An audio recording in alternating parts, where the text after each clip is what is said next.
When Natalie walked out of my life, she didn't even try to make it gentle. We sat across from each other at dinner, in the same restaurant where our story had first begun, when she looked at me and said, "Evan, I need more. You're good, but not enough." I remember asking what she meant. She gave a little shrug, casual, careless. "You're too simple. Too satisfied. I want someone ambitious." Her words stung, but I stayed composed. The truth was already written in her eyes. She'd found someone else. A week later, her Instagram confirmed it all. There she was with a new man, his wrist flashing an expensive watch, his grin smug beside a private jet. Captions like #NewBeginnings and #LoveUpgrade told the rest of the story. I laughed to myself.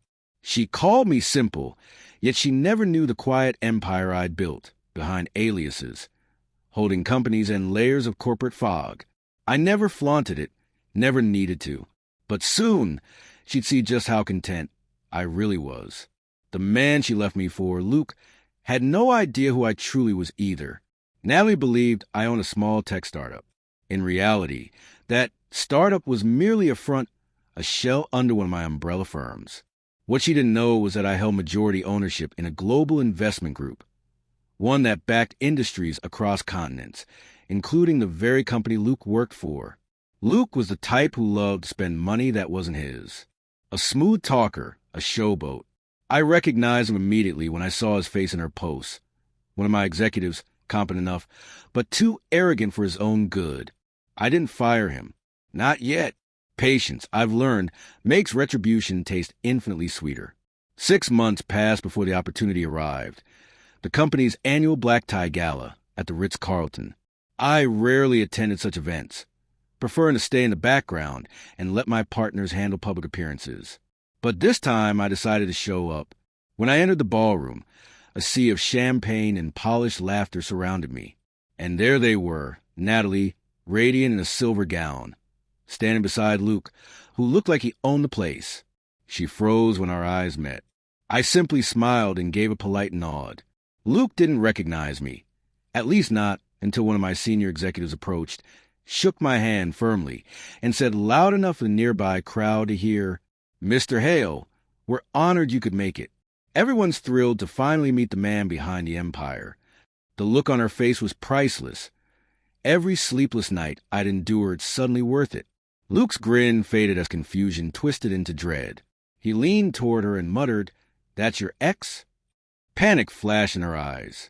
She forced a brittle smile, pretending everything was fine, but her trembling hands betrayed her. Later that night, during the speeches, the company president took the stage and began thanking the visionaries who had shaped the year's success.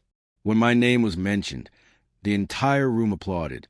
Natalie's wine glass quivered in her grip.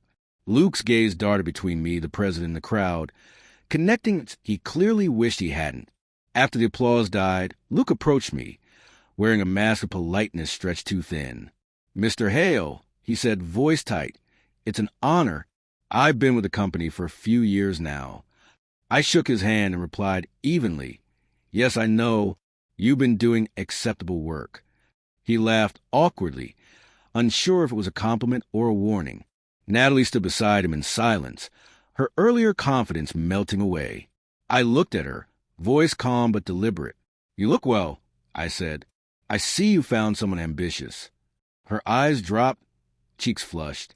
Luke tried to redirect the conversation, but I ended it cleanly. "Enjoy the night," I told him. "It's your last one here." The next morning, I met with the board. Luke's name came up, not because of Natalie, but for his poor performance, careless spending, and misuse of company funds. The board voted unanimously for his termination. By afternoon, his access was cut. His emails bounced back. His title gone. That night, my phone lit up a message I hadn't seen in years. "Can we talk?" I ignored it at first, but curiosity got the better of me a few days later when I found her waiting outside my office building. She didn't look glamorous anymore. No designer dress, no bright smile, just tired eyes and regret. When she saw me, she tried to smile. "Evan, I didn't know," she whispered. "I didn't know who you really were." I nodded. "You never asked," I said quietly. You just assumed what you saw was all there was. Her eyes filled. I made a mistake. I studied her like a stranger. You did, I said, but not by leaving me. By thinking money decides worth. Her tears fell, and for a brief moment, I almost felt something. Almost. She reached for my hand, but I stepped back. You replaced me for status, I said calmly. Now you're looking for stability. I hope you find it somewhere else. She nodded faintly, turned, and walked away. As I watched her go, I realized something. Revenge isn't always about striking back. Sometimes it's just about peace, knowing life took care of it for you. Months later, I heard she left the city, trying to start over. Luke's still searching for a job. And me? I'm still building. Quietly, deliberately. The only difference now is I no longer need to prove anything. Not to her.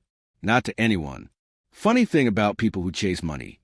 They always end up looking up at the ones who stopped running and built the ladder instead. And every time I pass that same restaurant where she ended it, I can't help but smile.